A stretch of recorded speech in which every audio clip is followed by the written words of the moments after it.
देखिए इस क्वेश्चन में क्या बोला हुआ था, the two adjacent one of the diagonals of the parallelogram is along the line this and this. देखिए हमको बोला हुआ था यहाँ पे कि the two adjacent sides of the parallelogram are represented by this. देखिए प्लीज आप इसको कट कर लेंगे एक बार के लिए, द टू, ये सब कुछ नहीं है, ठीक है, the two sides of the parallelogram is along the line this and this, ये हमको दिया हुआ था।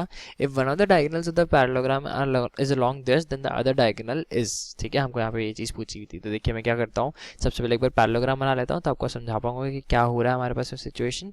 ये मेरा रहा पैरेललोग्राम, ठीक है, ये पॉइंट P, ये पॉइंट बोलता हूँ मैं Q, ये पॉइंट बोलता हूँ मैं R, और ये पॉइंट मैं बोलता हूँ, ये पॉइंट है S, ठीक है। तो देखिए मैं जो इक्वेशन, ये PQ की इक्वेशन में बोलता हूँ let this be x minus y plus 1 that is equals to 0, ये PQ की इक्वेशन है। और इसकी इक्वेशन लिख देते हैं हम लोग 4x, ठीक है, minus 3y minus 2 that is equals to 0, मैंने इसकी इक्वेशन में लिख दी। तो ये मेरे पास PQ की इक्वेशन और PS की इक्वेशन आ गई। तो अब मेरे को क्या बोला हुआ था कि one of the diagonal is along this, मतलब हमको बताना है कि या तो ये डायगोनल हो सकता है, देखिए या तो ये वाला डायगोनल हो सकता है एक पॉसिबिलिटी, या तो ये वाला डायगोनल हो सकता है दूसरी पॉसिबिलिटी, ठीक है। तो पहले हमको ये चेक करना पड़ेगा कि कौन सा डायगोनल है ये। तो देखिए मैं क्या करता हूँ, पहले पॉइंट P ढूंढता हूँ। पॉइंट P क्या होगा, इन दोनों को सॉल्व कर लेता हूँ, y is equal to x plus 1 होगा, जो मैं यहाँ सब्सटीट्यूट कर लेता हूँ।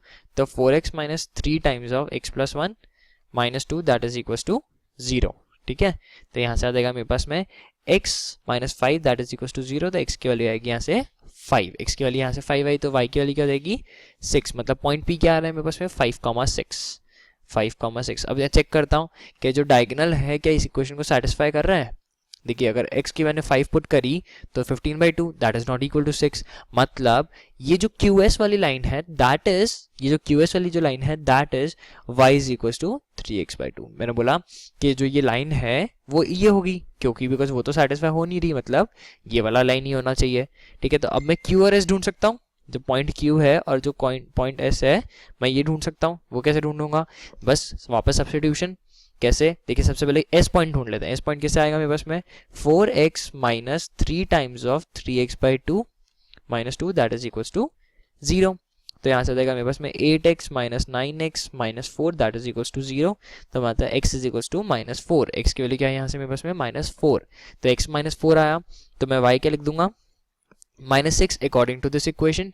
तो यहाँ से मेरे पास में S पॉइंट आ गया दैट इज -4 -6। अब सिमिलरली Q पॉइंट ढूंढ लेते हैं। Q पॉइंट कैसे मिल गया, x माइनस वाई, y क्या है 3x/2 plus 1 that is equals to 0, तो देगा -x/2 plus 1 that is equals to 0। तो x की वैल्यू यहाँ से आएगी +2, x की वैल्यू आएगी यहाँ से +2, तो x2 आएगा तो y क्या आ जाएगा यहाँ से अगेन 3, तो ये देगा मेरे पास में 2,3, ठीक है। अब देखिए ये जो पॉइंट P T, इसको मैं बोलता हूँ T बीच का, तो मैं बोल सकता हूँ देखिए पैरेललोग्राम के अंदर डायगोनल्स तो बाइसेक्ट होते हैं, मतलब ये और ये बाइसेक्ट होंगे, तो मैं पॉइंट T ढूंढ सकता हूँ।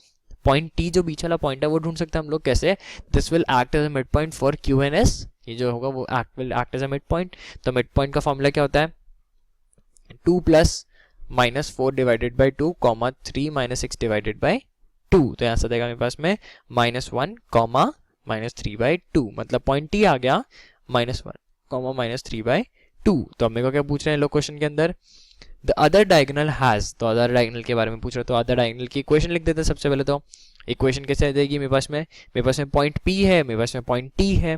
Point P was 5,6 and point T was -1 -3/2। तो इक्वेशन क्या आएगी y minus 6 is equals to this minus this, मतलब y2 minus y1, this is this divided by 5 + 1 into x minus 5, ठीक है।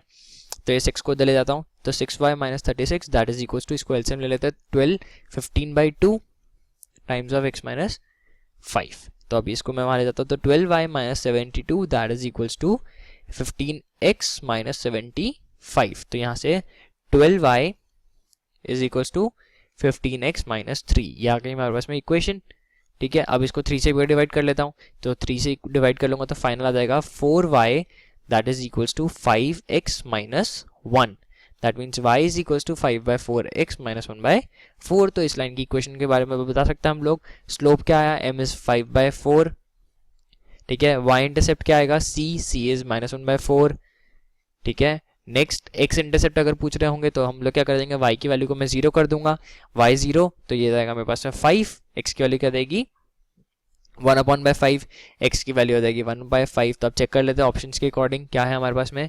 सबसे पहले तो स्लोप 1/5/4 एकदम ठीक है।